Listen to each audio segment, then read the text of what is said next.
और Ebix cash के शानदार स्टूडियो में। Good morning. मंगल के दिन के सीधा सौदा में आप सबका स्वागत है। आज के मुकाबले से पहले हम हमेशा वो ग्राउंड रिपोर्ट और पिच रिपोर्ट की बात करते हैं, तो ग्राउंड रिपोर्ट आपकी स्क्रीन पर आएगी। थोड़ा सा मुश्किल हो रहा है क्योंकि आज धुंध है, तो धुंध के बीच में समझ में नहीं आ रहा दरअसल पिच कैसा बिहेव करेगी, तो नीरज जी का इस्तेमाल करा जाएगा उसके लिए। धुंध इसीलिए है क्योंकि अमेरिका में कल कामकाज ही नहीं हुआ तो अमेरिका में लेबर डे के चलते मार्केट हॉलिडे थी, तो एक्सटेंडेड वीकेंड के बाद वो लोग आज शाम को ट्रेड रिज्यूम करेंगे। लेकिन जो मार्केट्स खुले थे उसमें यूरोपियन मार्केट्स थे। ओवरनाइट ट्रेड में यूरोप में बढ़िया मोमेंटम था। बढ़िया मोमेंटम इसीलिए था क्योंकि यूएस में जो जॉब्स रिपोर्ट आई थी उसके बाद फ्राइडे को यूएस ने उस पर रिएक्ट करा था और यूरोपियन मार्केट्स कल रिएक्ट करते पूरी तरह से, पर अच्छी मजबूती थी। पर इस तरह की मजबूती अक्रॉस एशिया आपको नजर नहीं आएगी। यूरोप तो ऑलमोस्ट 3/4 से 1% बढ़त पे था। Across Asia mix trade. Japan जैसे मार्केट नीरज जी सुबह सिंगल आउट कर रहे थे, आउट परफॉर्म कर रहे हैं, और हमारा एसजीएक्स निफ्टी दिखा रहा है कि भाई आज फिर हम लोग एक फ्लैट नोट पे शायद ओपनिंग करते हुए नजर आए। इस समय 17 पॉइंट नीचे हैं। तो आपको तो मौका मिला था ग्राउंड पे चल के जाने का, पिच समझ में आई तब? एकदम बढ़िया है। देखो जापान में तेजी, दूसरे मार्केट में तेजी, कल यूरोपियन मार्केट में तेजी थी, अमेरिका बंद था, फ्यूचर्स वहाँ के तेज हैं, तो पिच बहुत अच्छी है। पिच में कोई दिक्कत नहीं। भारत के लिए बहुत अच्छी पिच है। देखिए क्रूड ऑयल के जो दाम कम किए गए ना एशियन कंट्रीज़ के लिए, ये बहुत बड़ा पॉजिटिव होता है। तो मुझे लगता है कि ये पिच जो है, हाँ ये बात ज़रूर है कि आपको बड़े स्टॉक्स में ज़्यादा तेजी देखने को मिलेगी जो इंडेक्स को ड्राइव करते हैं, जिसमें मैनेज तो वैसे ही हो रहा है अब। हाँ, जिसमें रिलायंस अभी भी लीड करेगा उसमें, जो कि इवेंट है 10 तारीख को, और वो बहुत बड़ी खबर है। वो तो डिस्क्लोजर भी है कि हमारी लोगों कंपनी, तो आप देख समझ के लिए मैं कोई रिकमेंडेशन नहीं दे रहा हूँ। तो बड़े स्टॉक्स इसको लीड करते हुए दिखेंगे। अब आपको उसमें से ए बी ग्रुप के अच्छे मिड कैप्स चुनने हैं, या कहीं कोई बड़ी खबर आ रही छोटे स्टॉक में, वो आपको चुननी है, तो उस हिसाब से मार्केट चलेगा। लेकिन अभी भी मार्केट तेजी का ही रहेगा। ये आप धुंध हटा नहीं रहे। आपने दो चीजें कही, एक एशिया वाले लोगों के लिए कच्चा तेल सस्ता हो गया, ये क्या मतलब हुआ? दूसरा रिलायंस 10 तारीख को क्या है आपने ये नहीं बताया? बहुत जल्दी से बता देता हूँ। असम्पशन ले लिया कि हम रात में से पढ़ के आए हैं। नहीं, अभी हम लोग डिपेंडेंट है भाई। हमको ऐसा लगता है कि हमारे दर्शक 7 दिन हमारे साथ चिपक के बैठे हुए, तो सुन रहे हैं, तो मैं कंटिन्यूएशन ही बोलता हूँ, लेकिन नहीं, हर शो में नया दर्शक जुड़ रहा है। तो कच्चे तेल के दाम जो तय होते हैं, तो सऊदी अरब ने कहा है कि जो एशिया के बायर्स हैं, भारत है, चीन है या दूसरे देश हैं, उनके लिए दाम सस्ते कर दिए गए। प्राइसिंग हर एक जोन के लिए अलग अलग होती है। यूरोप के लिए अलग होगी, अमेरिका के लिए अलग होगी। हमसे अरे सबसे बड़े हम लोग कंज्यूमर हैं। 3 बड़े देश हैं दुनिया जो सबसे ज़्यादा कंज्यूम करते हैं। नंबर 1 पे अमेरिका, नंबर 2 पे चाइना, नंबर 3 पे हम हैं। तो हमारे लिए दाम सस्ता है, ये बहुत पॉजिटिव है। और दूसरी बात, जो रिलायंस की 10 तारीख की इवेंट की बात मैं कर रहा हूँ, जो मोबाइल फ़ोन लॉन्च होने वाला था ना, जिसको जियो नेक्स्ट बोल रहे हैं, वो 10 तारीख को लॉन्च हो रहा है, गणेश चतुर्थी के दिन, और उसकी कीमत 3500 रुपये से शुरू होगी। बहुत ही बढ़िया फ़ोन है वो, 4G स्मार्टफोन है। स्मार्टफोन, डुअल कैमरा, कितना 128 GB रैम, ये सब कुछ बहुत ही शानदार है, और वो आसान किस्तों पे। ये अच्छा, वो फिर ये 2 इवेंट है। अब ठीक है, तो आप बेसिकली पिच बढ़िया है। पिच बहुत शानदार है। 4G की 5G आ रहा होगा किसमें? नहीं, ये हम लोग 2G से 4G पे जो लोग स्विच करना चाहते हैं उनके लिए आ रहा है। ठीक है, तो ये सारे इंपॉर्टेंट इवेंट जिन पे रहेगी नजर। इस बीच में है तो 10 के 10 बल्लेबाज आज फिर वही इधर भी है। तो हाँ, तो हम लोग एक तो क्या है इनहेरेंट, जब मंदी करनी होती है तो बड़ा कंफ्यूजन हो जाता है। सब स्टॉक अच्छे लगते हैं, रोज तारीफ करते, कैसे उसको एक दिन भेज दें। तो बहुत बुरी खबर के बाद भी मान लो चिप की इतनी समस्याएं हैं, सारी कंपनियां बोल चुकी हैं, लेकिन स्टॉक नहीं गिरते हैं। इंटरग्लोब, पीवीआर एग्जाम्पल्स हैं इस बार के वेव 2 के बीच में। लोग समझदार कैसे हो गए, कैसे खड़े रहे डटे हुए स्टॉक्स के साथ, गिरने का मौका ही नहीं दिया। अच्छा, 10 के 10 बल्लेबाजों में पहला एक मेटल स्टॉक है, पर अब क्यूज का भाव भी है, पर मुझे लगता है मेटल्स को अब आउट परफॉर्म करना चाहिए। हालांकि कल के ट्रेडिंग सेशन में हमारे अक्रॉस द बोर्ड मेटल्स में वीकनेस ही थी, तो कौन सा उठाता? तो मुझे लगा हिंडाल्को के साथ टीम की शुरुआत करी जाए।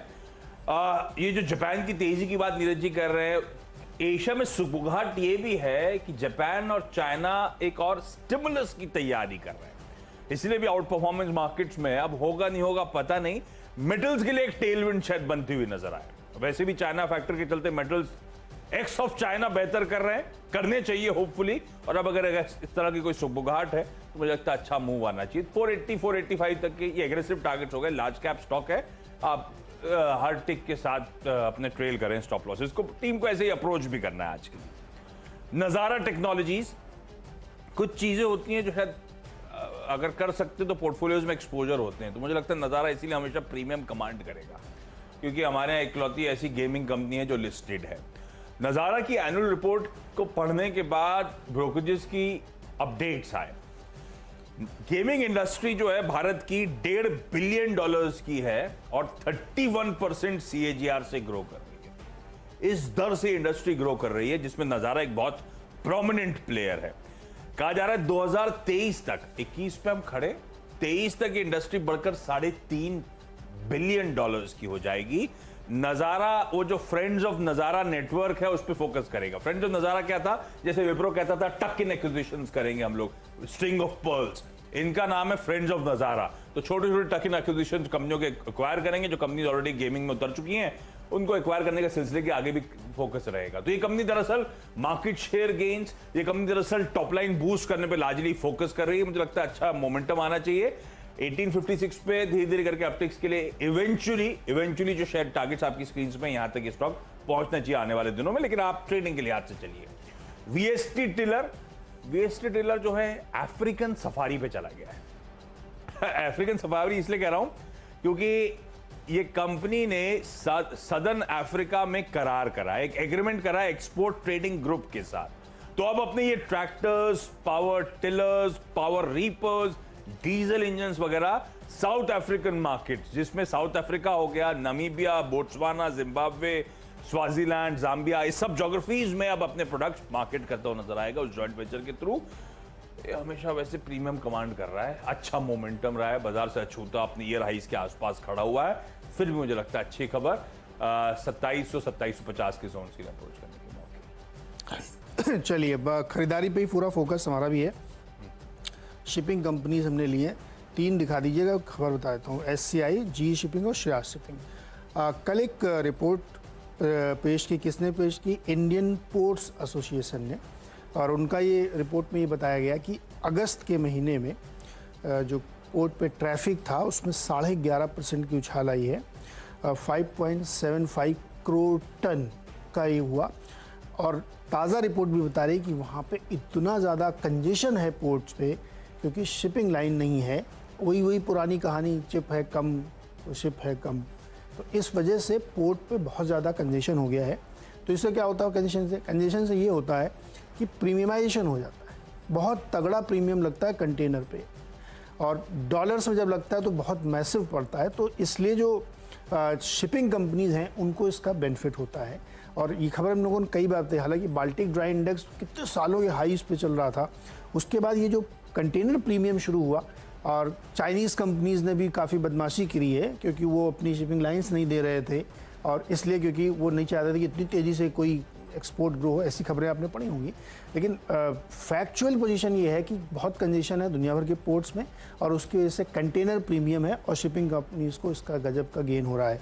तो हमें लगता है कि शिपिंग स्टॉक्स में ध्यान रखना चाहिए, इसीलिए हमने आपको ये 3 शिपिंग कंपनी बताई। वाह, और इस पिच के बीच में एक चीज बताना हम भूल ही गए भाई, आज हो सकता है कई सारे बॉलर्स एस बैट्समैन बन जाए। ये संभव है। आईटीसी की रिपोर्ट आई है भाई, अगर आईटीसी चल गया, नहीं यार आईटीसी जब चलेगा तो सब लोग देखेंगे खाली बैठ के।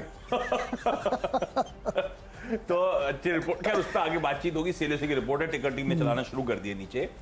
जेट एयरवेज कंटिन्यू कर रहा हूं, मैंने तमाम इंपॉर्टेंट हाइलाइट्स दिए थे कि ये लोग Q1 में तैयारी कर रहे हैं उड़ान भरने की। तो जेट फाइनली आपको उड़ता हुआ नजर आएगा। रिक्रूटमेंट शुरू हो चुका है, वो सब पॉजिटिव टेलमेंट्स थी। उसके बाद अपडेट आया था कि डच में, नीदरलैंड्स में जो इनका कुड़की का केस चल रहा था वो निपटा दिया गया है, सल्टा दिया गया है। सब पॉजिटिव स्टैकअप हो रहे हैं। एविएशन स्वीट स्पॉट में बना हुआ है। 88 तक के टारगेट्स के लिए यहाँ पे अप्रोच करेंगे, पर ये मोमेंटम को कुछ दिनों से अब राइट कर रहे हैं। तो जरा स्मार्टली 83 के आसपास अपने स्टॉप लॉसेस को रखेंगे। अगर घूमना तो हमारे प्रॉफिट्स इंटैक्ट रहेंगे। तो हम लोग इसको राइड कर रहे हैं। एक कंपनी जो आमतौर पे चर्चा में नहीं आती वो है इंटरनेशनल कन्वेयर्स। अब ये आज क्यों ले लिया, क्या है? कल बाजार बंद होने के बाद अपडेट आया, ये एक और लिस्टेड कंपनी है, उसका नाम है एल्प्रो इंटरनेशनल। 1000 करोड़ रुपए 1100 करोड़ रुपए के मार्केट कैप वाली वो एल्प्रो इंटरनेशनल है, जिसमें इंटरनेशनल कन्वेयर्स का तगड़ा स्टेक है। इंटरनेशनल कन्वेयर्स कुल मिलाकर 2.7 करोड़ शेयर्स एल्प्रो के ओन करता है। कल उसमें से एक चंक जो है 1 करोड़ 34 लाख शेयर्स इन्होंने बेच दिए 55 के भाव पे, यानी कि ऑलमोस्ट 70-75 करोड़ रुपए वहां से मोबिलाइज करे। इसका खुद का मार्केट कैप तो 400-500 करोड़ रुपए के आसपास का है। 75 करोड़ रुपए मोबिलाइज करे और अभी भी इनके पास 1 करोड़ 35 लाख शेयर्स उस कंपनी एल्प्रो इंटरनेशनल के पड़े हुए हैं। बहुत सारे एफआईआईज, कई सारे market investors already checked in है। मुझे लगता है इस खबर के दम पर मोमेंटम आएगा, लेकिन सिर्फ खबर के लिए ले रहा हूं। मैंने इसकी बहुत ज्यादा बैकग्राउंड ड्वेलिंग नहीं करी है, बारिंग शेयर होल्डिंग पैटर्न वगैरह वो सब हाइजीन चेक जो करना था कर लिया। तो मुझे लगता है आप स्टॉप लॉसेस के साथ अप्रोच करिए, मोमेंटम आए तो ट्रेल करिएगा स्टॉप लॉसेस को, सिर्फ ट्रेड की तरह ट्रीट करिएगा, एग्जिट मारिएगा। अच्छा, अगले स्टॉक्स मेरे जो है वो पेंट वाली कंपनीज हैं, बर्जर पेंट, शालीमार पेंट और डिपेंडेबल इंडिगो पेंट दिखाइएगा। पेंट की 2 वजह लेने की, एक तो क्रूड की हमने अभी आपको कहानी बड़ी विस्तार से समझाई है कि जो जब भी कम होता है ना तो उसके लिए डेरिवेटिव्स जो ये लोग इस्तेमाल करते हैं उससे इनको बहुत प्रॉफिट होता है, मार्जिन आती है।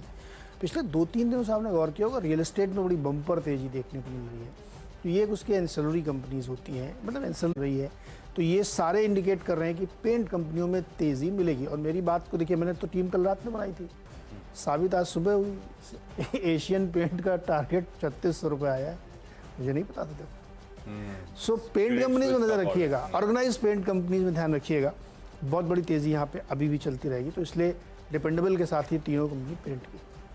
डिपेंडेबल के तौर पे नुवोको विस्टास, इसको लास्ट वीक भी लिया था, ये कहते हुए कि नंबर्स आ रहे हैं, उससे पहले सुबुगाहट रहेगी, तेजी देखने को मिलेगी। वैसे ये उन स्टॉक्स में से जो आईपीओ के समय भी मुझे पसंद आ रहे थे। देश की 5वीं सबसे बड़ी सीमेंट कंपनी थी, ब्यूटीफुल टक इन एक्विजिशन, बड़े बड़े एक्विजिशन सब करे इसने, और इनॉग्रेटिंग इनिशिएटिव्स के जरिए 5वीं कंपनी बन गई देश की। तो जब आईपीओ के समय पसंद आ रहा था, ल्यूकॉम रिस्पॉन्स मिला था, लिस्टिंग ठंडी हुई, इसमें कोई शक नहीं, पर आज भी ये पसंद ही आता है, इसमें कोई शक नहीं। और अब सबसे अच्छी बात, मैनेजमेंट से जब बात करी थी तो अगले 1-1.5 साल तक भी एक्विजिशन इनॉर्गेनिक इनिशिएटिव से फोकस नहीं होगा, जो हो चुका है उसको अब बनाने की कोशिश। और जो लॉसेस क्लॉक करे थे उसके बाद से अब सब्सिक्वेंट क्वार्टर्स में वापस प्रॉफिट आएंगे, क्योंकि वो एक्विजिशन को एब्जॉर्ब करना था FY21 में, इसीलिए लॉसेस हुए थे। तो प्रॉफिट्स आने शुरू हो गए, स्ट्रीट का कॉन्फिडेंस मुझे लगता है बढ़ना चाहिए। क्यू ऑन क्यू इबीटा केवल 2% का डिक्लाइन, ये हम तब बात करें जब हम रीजनल लॉकडाउन में चले गए थे, उसके बावजूद परफॉर्मेंस क्यू ऑन क्यू बढ़िया है। मार्जिन्स में स्ट्रॉन्ग इंप्रूवमेंट, 23.5% के मार्जिन इस कंपनी ने क्लॉक करे, मुनाफा 204% बढ़ा। और एक और बात, इसके लिए की फोकस एरिया अब होगा उस बड़े इमामी सीमेंट के एक्विजिशन के बाद, वो बैलेंस शीट, तो उस पर नजर रखिएगा। Q on Q balance sheet में इंप्रूवमेंट, डेट इक्विटी लेवल्स हैं वो पेयर ऑफ रिड्यूस होते हुए नजर आ रहे हैं, तो कंफर्ट जोन में आएंगे, पर उस डीलेवरेजिंग पे हम लोग अभी भी फोकस करेंगे। नंबर्स के दम पर मुझे लगता है आज अच्छा मूव आना चाहिए। 590-600 इवेंचुअल होंगे लंबी अवधि में, थोड़ा सा मीडियम टर्म पर्सपेक्टिव के लिहाज से। आज के लिए 575-580 के जोन के लिए अप्रोच करने के बाद। तो भारतीय का टारगेट भी 867 आ गया है सर। दिग्गज ही चलेंगे दोस्त, मैं कह रहा था ना इंडेक्स चलेगा। नहीं ठीक है, क्वालिटी पे थोड़ा फोकस कर लेना जब तक बाजार एक रफ पैच पे, कोई शक नहीं। टीम में भी वही कोशिश हो रही है, अंडर बहुत अच्छे टेलविंड्स हो, बेहतर क्वालिटी के स्टॉक्स पे ही फोकस करिएगा। और ये स्टॉक्स बेसिकली वो एक तश्तरी में आपको आज दिन की ऑफरिंग्स हैं, इसमें आप अपना स्मार्टली पैकेज चूज करिए या बातचीत करिए अपने इन्वेस्टमेंट एडवाइजर से। क्विकली छोटा सा ब्रेक के उस पर अगले 2 स्टॉक्स पे बात।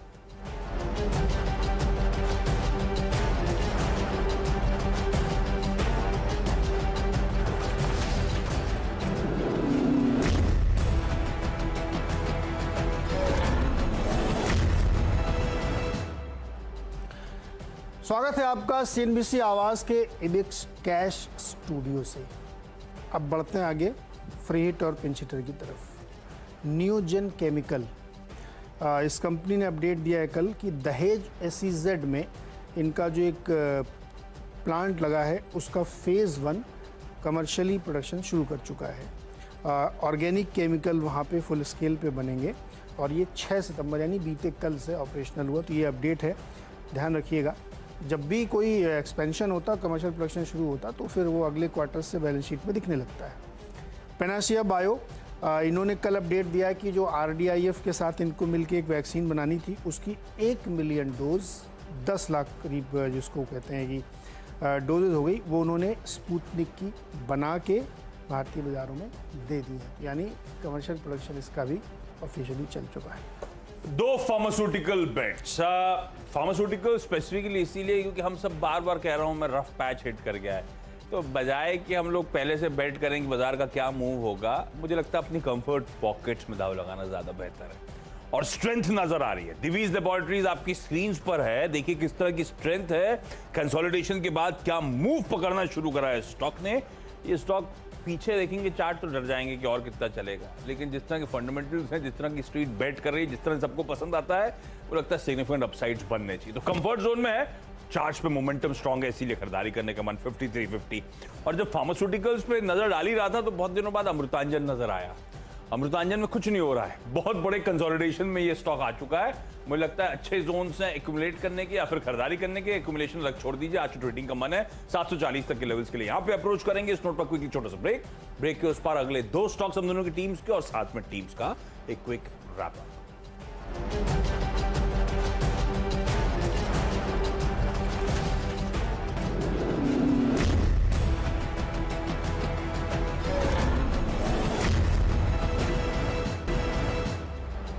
आखिरी के दो स्टॉक हैं स्पाइसजेट और इंटरग्लोब।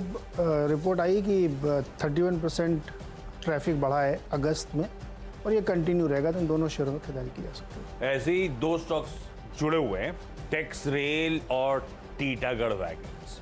तो कल वो दिवाली अपडेट लेकर आई कि रेलवेज ने नया टेंडर निकाला है 2700 करोड़ रुपए का, 8000 नए वैगन्स प्रोक्योर करने का। तो टेक्स रेल तो खैर स्पेस में जानी जाती है, टीटागढ़ में ज्यादा अर्बन मोबिलिटी के लिए प्ले करने की बात करता हूं, लेकिन वेगन मैन्युफैक्चरिंग पुराना धंधा, अगर इस तरह के ऑर्डर्स आ रहे हैं तो एक टेलविंड बनता है इन स्टॉक्स के लिए, सिर्फ उस टेलविंड के लिए प्ले करने के मौके।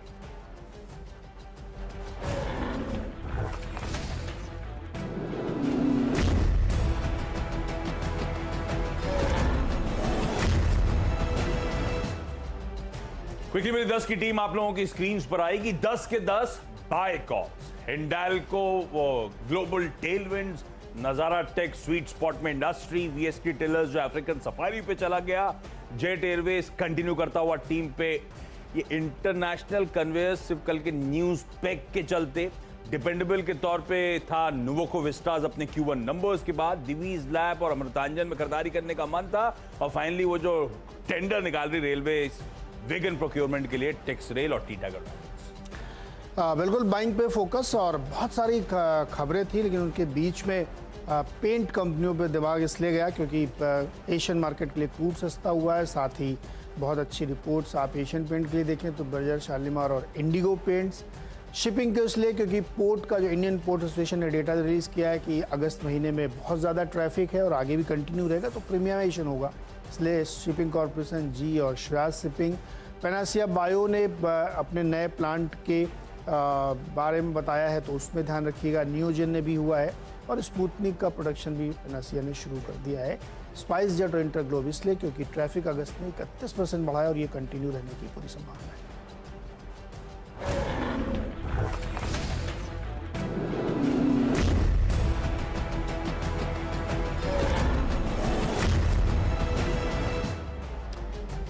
तो चलिए मुनाफे की तैयारी की ओर बढ़ते हैं। दुनिया भर के संकेत बेहतर दिख रहे हैं। अमरीकी बाजार कल बंद थे, लेकिन एशियन बाजार के जो क्यूज हैं वो बहुत पॉजिटिव दिख रहे हैं और तमाम सारी खबरें हैं जो संकेत कर रही हैं कि मार्केट में तेजी रहेगी। जापान खास तौर पे बहुत तेज़ मार्केट इस समय चल रहा है। तो शैली गुड मॉर्निंग, बताइए क्या मूड माहौल। नीरज जी और आशीष जी आपको शुभप्रभात, वीरेंद्र जी को गुड मॉर्निंग, और हमारे साथ लाखों करोड़ों दर्शक जुड़ चुके हैं, आप सबको नमस्कार। मूड और माहौल ट्रांसपोर्टेशन का है। एयरक्राफ्ट्स के बारे में तो मैं आप लोगों को कब से बता रहा हूँ कि एयरपोर्ट्स पे खड़े होने की जगह नहीं है, शिपिंग उससे जुड़ता हुआ दिख रहा है। और अगर आप हाईवेज़ पर गाड़ी चलाएं तो आपको दिखेगा कि 16 एक्सिल और 32 एक्सिल के ट्रक जो हैं वो वापस आ चुके हैं सड़कों पर। तो इकॉनमी बहुत बढ़िया तरीके से आपको काम करती हुई दिख रही है, और बहुत बढ़िया आपने 20 खिलाड़ी देखे, चाहे शिपिंग स्पेस से, चाहे पेंट स्पेस से, चाहे एविएशन स्पेस से, हमारे सीधा सौदा कप्तानों की टीम्स में। बढ़िया मूड माहौल है। मैं मान के चलता हूँ कि इस हफ्ते आप और अच्छा ट्रैक्शन बाजार में आते हुए देखेंगे। जुड़ते हैं वीरेन जी से, जानने की चेष्टा करते हैं सेंटिमेंट उन्होंने 4 लाइनों में कैसे पिरोया। जी हाँ शैल जी, गुड मॉर्निंग। और सेंटीमेंट अच्छा है और स्टॉक स्पेसिफिक रहेंगे तो सेंटीमेंट और भी अच्छा है और उसी को इन 4 लाइनों में पिरोया है। और अर्ज करता हूं गौर फरमाइएगा कि आईटी, ये निफ्टी कह रहा है अपने बारे में भी और सेक्टर्स के बारे में भी कि आईटी की यारी मुझे रास आ रही है। कल सारे के सारे IT stocks all time high पे क्लोज हुए। आईटी की यारी मुझे रास आ रही है, बैंकों की मुफलिसी सितम ढा रही है, मुसाफिर खूब तय कर रहे हैं, फिर हवाई सफर आईआरसीटीसी को भी लग गए हैं तेजी के पर। मेरी रफ्तार ने भी कहां कम ढाया है कहर, जब अब जरा नजाकत से चलाइए उंगलियां F1 पर। तो इंडेक्स पे थोड़ा सा नजाकत से चलिए और सेक्टर्स को थोड़ा सा नजाकत से पिक कीजिए, पैसा बनेगा। शैल जी क्या बात है वीरेन जी, अब तो F1 भी जुड़ गया है फॉर्मूला 1 रेसिंग से। वैसे हालांकि ये कीबोर्ड के F1 की बात हो रही है, लेकिन IRCTC कमाल, मतलब देखिए 3000 के पार जा चुका है और अभी ज़्यादातर ट्रेनें आपको चलती हुई नहीं दिख रही, लेकिन ये ग्लोबल मोमेंटम है और इनफ्लो ऑफ मनी है जो आपको इन शानदार स्टॉक्स में लगातार तरीके से जुड़ता हुआ दिख रहा है। तो हमारे आशु कवि बहुत मेहनत कर रहे हैं नीरज जी, और आप देखिए ये वाइवा वोस से चलता हुआ दिख रहा है दिल्ली और बम्बई में। कुछ ना कुछ तो करना पड़ेगा। वीरेन जी दोबारा टिकट विकेट बुक करवाइए। यहाँ पर मैंने बात कर ली है नीरज जी से, इस बार शॉल और माला की भेंट होगी और आशु कवि से कवि बनने वाले हैं। उसके बाद पूड़ी आलू का भोग। चलिए शुक्रिया शैल जी, टिकट बुक हो चुकी है, ऐसी बात नहीं है जी। वीरेन जी लंच की भी बात हो गई है, कड़ा प्रसाद, ये सूजी का हलवा और आलू शुक्रिया पूरी शैल की जी। सब्जी। जी जी चलिए। हाँ जी हाँ, पक्का पक्का। तो लंच की भी तैयारी हो चुकी है, तो अब वीरेन जी आ ही जाइए। शॉल वगैरह मिले ना मिले, लंच तो जी कर हाँ, ही लेंगे। बिल्कुल बिल्कुल बिल्कुल शैल जी। चलिए आज की सुर्खियां आपके सामने